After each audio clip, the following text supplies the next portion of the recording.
ಸುವರ್ಣ ನ್ಯೂಸ್ಗೆ ಮತ್ತೆ ಸ್ವಾಗತ. ಮೊದಲಿಗೆ ರಾಜ್ಯದ ಸಂಕ್ಷಿಪ್ತ ವಾರ್ತೆ ಕರ್ನಾಟಕ ಡೈರಿಯಲ್ಲಿ.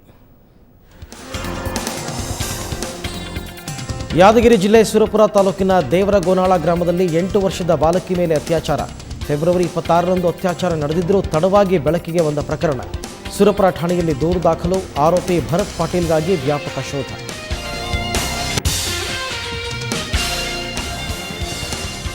ಬೆಳಗಾವಿಯ ಹಿಟ್ನಾಳ್ ಗ್ರಾಮದ ಸಾಮೂಹಿಕ ಅತ್ಯಾಚಾರ ಪ್ರಕರಣದ ಆರೋಪಿಗಳ ಬಂಧನ. ರಾಯಭಾಗ ಕೋರ್ಟ್ಗೆ ಹಾಜರ್.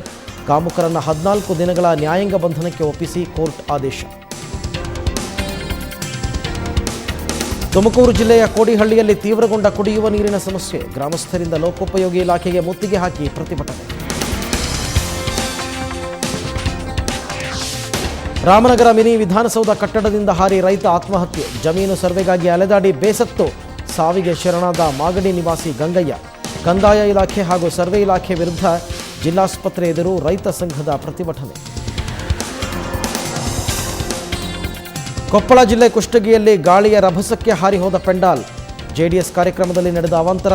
ಅಪಾಯದಿಂದ ಪಾರಾದ ಮಾಜಿ ಸಿಎಂ ಕುಮಾರಸ್ವಾಮಿ.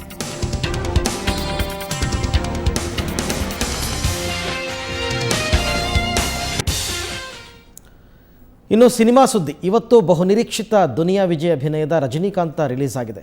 ಜಂಗ್ಲಿಯಲ್ಲಿ ಜೋಡಿಯಾಗಿದ್ದ ಐಂದ್ರಿತಾ ರೇ ಇಲ್ಲಿ ಬಬ್ಲಿಯಾಗಿ ಕಾಣಿಸ್ಕೊಂಡಿದ್ದಾಳೆ. ಬನ್ನಿ ಹಾಗಾದರೆ ಚಿತ್ರ ನೋಡಿದ ಪ್ರೇಕ್ಷಕರು ಏನು ಹೇಳ್ತಾರೆ ಕೇಳೋಣ.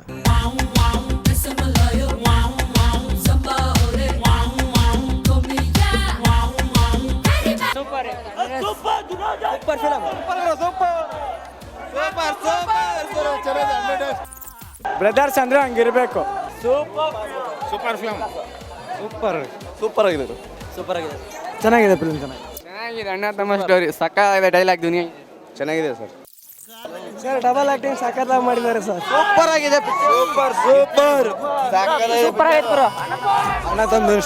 ಅಣ್ಣ ತಮ್ಮ ಪ್ರೀತಿ ಪರ್ಫೆಕ್ಟ್ ತೋರಿಸಿದ್ದಾರೆ.